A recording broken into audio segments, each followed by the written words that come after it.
Hi again, everyone. We've reached the Final Four for the 4 classes of high school football in North Dakota. If your team is still left standing, congratulations. But this is when the real nerves kick in because you're on the brink of reaching the Dakota Bowl or having your season come to an end. That's a pretty big contrast. My name is Jody Norstedt, the man on the other end, Brad Anderson from 103.9 The Truck, and the man in the middle, 740 The Fans, Chase Miller. These guys were both on the call of some playoff action over the weekend. Chase, you had Thompson and Lisbon. Brad, you had that epic 44-42 game that saw Finley Sharon Hope Page surprise a lot of people by defeating New Rockford Cheyenne. I'll start with you, Brad. When you had time to catch your breath afterwards, put into words what it was like witnessing a performance like that, because there was even a game within the game. We saw Bo Belquist, star for New Rockford Cheyenne, and then Jack Irie, 358 rushing yards and 5 touchdowns. That was something. It was really something. I don't know how you're going to top that, quite frankly. I mean, Finley Sharon, Hope Page, and I got to give them credit. Every time we were waiting for them, to crumble, that lead got to 2 scores, they responded every time. And it was basically because of Jack Irie. They recover that onside kick, they score right away.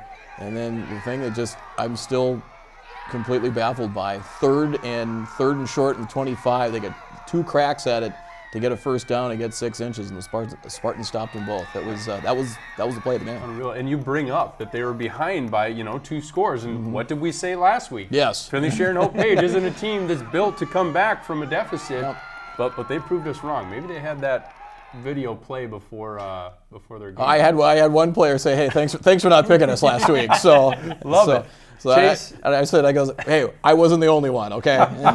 You're right. Chase Thompson obviously has the pedigree when it comes to this time of year, but Lisbon knocked them off for a second time this season. How impressed were you with the Broncos? Yeah, first and foremost, their defensive line, I think, was the one thing that stood out for me for Lisbon, what they were able to do. I wrote their names down to make sure. Robert Adams, Granger Dick, Ethan Lyons, and Caleb Olson, those 4 guys pretty much gave Thompson fits the entire day, whether it was through the run game, whether it was through the pass game. Thompson unable to get Sam Roller going in the backfield, so they had to put him out at a wide receiver and try to get him going through the air. He had 7 receptions, over 100 yards, and a touchdown.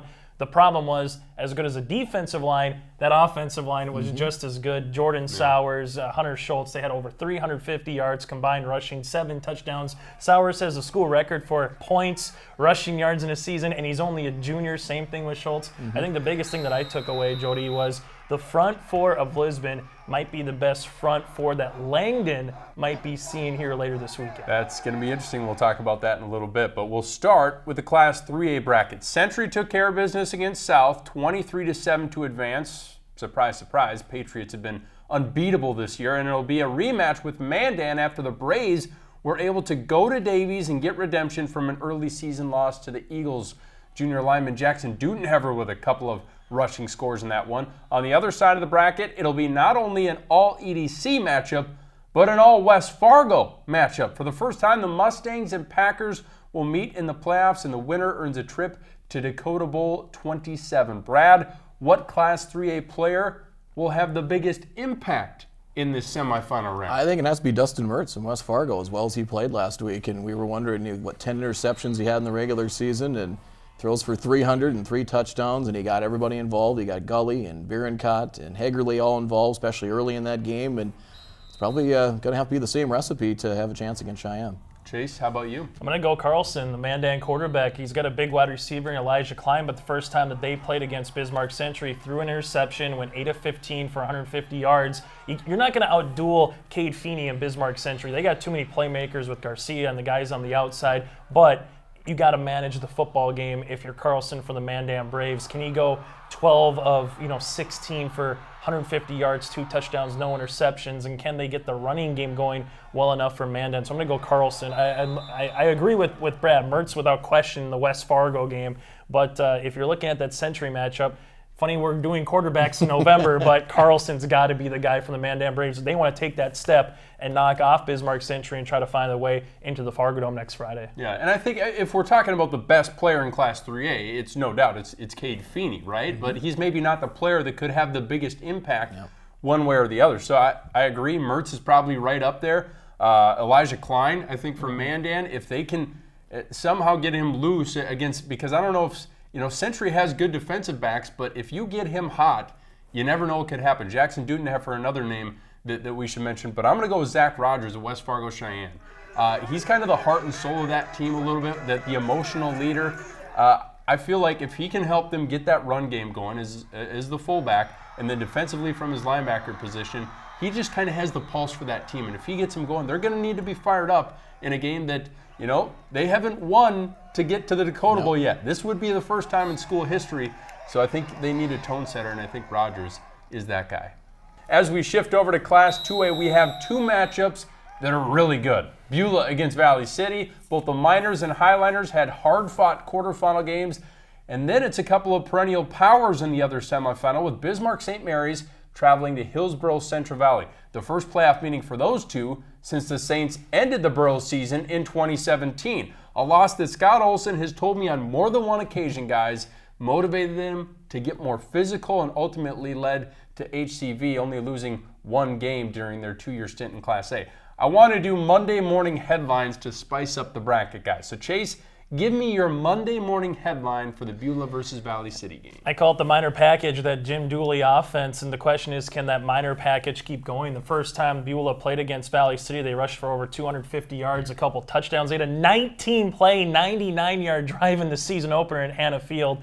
And Valley City's defense performed well, but they got to find a way to get off the field. That's the biggest thing, I think, for Valley City Highliners. They got to win the turnover battle. If you're Valley City, the headline needs to read, turnovers carry Highliners to state. They got to force Beulah into a fumble. They got to understand that every now and then they're going to take a pass down the field, and when they do, maybe try to intercept that pass down the field. So Valley City's defense, for as much as we've talked about him, and maybe not as much at times, Brad, their defense is going to have to be the big one. But if Jim Dooley and Beulah gets back with that running attack, what Beulah has been able to do, trying to find a state championship for the first time since 2015, and this is a season rematch. I mean, Valley City is a different football team than from the season opener way back in August. So it was a good one at Hannah Field. I think it will be a good one in Beulah this weekend. I agree. Well, Brad, how about the headline for Hillsboro-Central Valley and St. Mary's? Two teams with just great tradition, especially the last decade.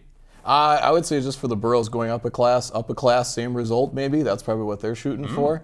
You go back to the first meeting between these two teams, usually St. Mary's is the team that's pushing people around to the offensive line. It was the other way around. The Burroughs ran for over 300 yards, and they had 4 guys anywhere from 65 to 106 yards rushing the football. That's unheard of against St. Mary's. Obviously, it's a different team now. St. Mary's played really well against Kindred, forced a lot of turnovers early. They're probably going to have to do that. You've got to have to win the battle up front, see if you can force a mistake or two. Maybe special teams. Burroughs gave up a kickoff return for a touchdown. St. Mary's has been able to do some things special teams-wise. That might be that third part of football may come in handy. Yeah, and I mean, the Burroughs have had close games this season, but they just have found ways to just keep winning. The St. Mary's team, they took it to Kindred last week. Kindred, though, without Gunnar Broughton early on in that game, he got injured, I believe, in the first quarter. And, give St. Mary's credit, they just kept pounding it on him. Cullen Curl, great running back there. And you have your quarterback back in Drew Dosh. I know Joey Heinert's been out since the early part of the season, but they have other guys that have really stepped up this season. So that St. Mary's team, I'm sure revenge is going to be on their minds, I would think. I would imagine so. I mean, not often you're going to have the chance to beat St. Mary's twice, and how many teams have done it over the years. And you get to play them at home twice. Huge advantage for the Burroughs, who've been great at home. Taking the conversation over to Class A, where we had 3 of the 4 seeded teams advance to the semifinals. Velva had to grind out a win over Shiloh Christian, 14-6. Chase's fantasy pick, Jersey Selzer, had a key interception late to ice it. And then Bishop Ryan had the surprise of the day by hanging up 52 points in a win over 4-seeded Bowman County. The Lions are roaring and rolling right now. Logan Merck and Jackson Feller and Mr. Sanders at quarterback, and they've been playing well. Langdon-Edmore-Munich had no trouble with Oaks, and Lisbon took down Thompson by 30. Talked about that one earlier on. But I'm going to have us dig into our cookbooks. I don't think any of us are really good cooks. No. But we're going to do it to break down the semifinal tilts. I'll start with the recipe for a Bishop Ryan upset over top seed Velva. I think the Lions just need to keep doing what they're doing. They went out and they proved that they're a confident bunch by going to Bowman County and really laying it on, one of the top teams in the state all season. I think if they get that ground game going with Jackson Feller, you can pop a couple passes over to Logan Merck. They just have so many explosive players on that team. And I think up front, they can take care of some teams up front. The challenge will be going against Beulah, a rematch. They're very familiar opponents. Beulah won the regular season matchup. It was close, but if the Lions can force maybe, a couple turnovers, I think they can go ahead and take care of Beulah. Well, Chase, what are your ingredients for a Lisbon upset of the defending state champs for Langdon-Edmore-Munich? You talked a little bit about it, but what are the ingredients? What are you putting in this match? Well, Lisbon's familiar with Langdon, and I think that's something that maybe goes overlooked. It's the third straight year that they've played Langdon. The first two times were in the regular season in 2017 and 2018, and last year to open up the season, the most points given up by Langdon all year? Against Lisbon, who scored 28 points in that season opening game. Now, granted, Lisbon gave up 45 to a very good Rumfo and Yeti and company offense for the Cardinals there. So for me, the question becomes, how can Langdon stop the running game of Lisbon and force Lisbon to throw? Lisbon only threw 2 times in their win in the quarterfinals against Thompson. Twice. Yeah. So you got to get this team to throw 10, 12 times to get them off kilter, get them to 3rd and 7, 3rd and 8. And then it's that power running game of, obviously, Sowers and Schultz. You got to find a way. They're going to touch the ball, but find a way to limit that swinging offense to maybe only 2-3 yards on the perimeter, maybe up to the A gap, 2-3 yards. They spread you out even with that kind of Beulah-esque offense. And then on the flip side, can Lisbon put some pressure on Rumfo under quarterback? And also, he's a guy that can escape the pocket. So as much as they want to throw the football around, if you bring 4 guys and collapse the pocket, he can make something happen. So I think the front 4 of Lisbon is going to be the best that Langdon has seen all year. Can they get home and contain? On the opposite side, can Langdon force Lisbon to possibly throw the football? But if Lisbon can get their running game going early in this one, and we mentioned Finley Sharon Hope-Page playing from behind, Lisbon's offense is another team where you don't want to play from 2-3 scores behind because you are waiting for those 50, 60-yard rushes to really get you back in this game. A lot of talented individuals will be on the field in that game with the Romfos, Jackson Delvo, and Sowers, and Schultz, and Perro, so that should be interesting. Brad, you don't get any taste tests, but listening to the ingredients, which one sounds more appetizing? Who could potentially pull out that upset? Who do you think has the edge? Josh Kravachka, by the way, is a Lisbon native. Yes. Just want to let you know that, too. So, the other, I would say, let's do Bishop Ryan and Velva first. Bishop Ryan has scored a bunch of points, and they had that big second quarter against New Salem. They had the huge second half against Bowman. The points have come in bunches for whatever reason. And I think Velva's defense is going to have to win it. Shiloh really took some things away from Velva. Velva had that long touchdown pass for a score, and I think up front, I think Velva's front 6, front 7 may have to win it because I said Bishop Ryan, you mentioned it, they're rolling right now. Yeah, they got a lot of good talent, good playmakers, and pretty good line work as well. Finally, to the 9-man bracket, here's a nugget for you. Obviously, we knew we'd have some new faces with Thompson moving up to Class A, Shiloh Christian moving up, New Salem Glen Ullin, but I still find this interesting. Of the 4 teams left, none of them even reached the quarterfinals last year. And Finley Sharon Hope-Page and Linton-HMB, they weren't even in the playoffs a season ago. So we have some fresh teams in the mix here late in the year, which I think is pretty fun. Here's a look at the results from last week and the matchups for the semifinals. Cavalier dominated St. John for a second time this season. Linton-HMB was locked in a close one with Beach before pulling away down the stretch, so the Lions earn a trip to Cavalier. Finley Sharon Hope-Page and New Rockford Cheyenne, we talked about it. Instant classic, 44-42 Spartans. And if you haven't seen the highlights, look them up on our Midco SN social media accounts. Absolutely fantastic game. Jack Irie rushed for 385 yards and 5 touchdowns to lead the Spartans into the semis. And then it was Kidder County outdueling Grant County Flasher 34-28 to advance to the semifinals. The Pirates and Spartans locking horns with a trip to the Dakota Bowl on the line Saturday in Hope. Let's bust out the keys, guys. Chase, what are your keys for a victory for Cavalier and Linton-HMB in that one? Yeah, Cavalier, they forced 5 turnovers in that game against St. John's, and they limit the Woodchucks to under 100 rushing yards. So if they get the defense going again, offensively, you don't need to do too much of the defense can win you a football game. And for Linton-HMB, it comes down to Trey Jacob and Chandler Nagel. They have to get the ground game going to allow their quarterback and Lucas Schumacher the ability to pass down the field and also not throw the ball 15, 20 times against a defense that will have your ears pinned back and know what's coming. Cavaliers been able to get up on teams early and just kind of slowly but surely make them one-dimensional. you got to be able to be a two-way team right now if you're Linton-HMB. Their closest game, albeit Mud Bowl, we've talked about it before with the conditions with New Rockford, but you got to put this game to the fourth quarter, put a little pressure on Cavalier. They haven't been there too many times. And Linton-HMB, guys, kind of quietly all of a sudden finds themselves in the semifinals, and maybe, just maybe, they can, so to speak, a Cinderella. They're a 4 seed, but maybe that shoe can still fit, that slipper can still fit one more game and get this Lions team, who's very proud tradition of football, but it's been a while since they've been in the Dakota Bowl. And it's interesting because you go back to the final game of the regular season, Linton-HMB got shut out. I think it was 44-0 to Grant County Flasher, a team that ended up in the quarterfinal round, but we were all looking at that like, whoa, are they going to be okay in the playoffs? Yeah, I think they're just fine in the playoffs, and they get the big win over Beach and now find themselves in the semifinals, but a tall order going up against the top seed Cavalier. Brad, give me your keys. Finley Sharon Hope Page against Kidder County. You watched Finley Sharon Hope Page last week. You've seen them a few times this season. What are the keys for them? What are the keys for the Wolves?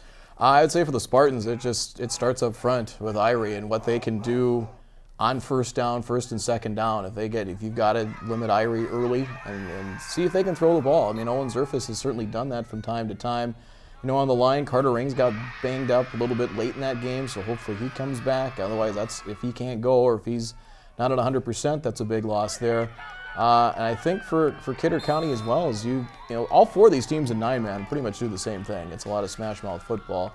I know Kidder County's banged up a little bit as well. I just think you got to take the depth of Region 4. All 4 of those teams that made the playoffs, all very interchangeable.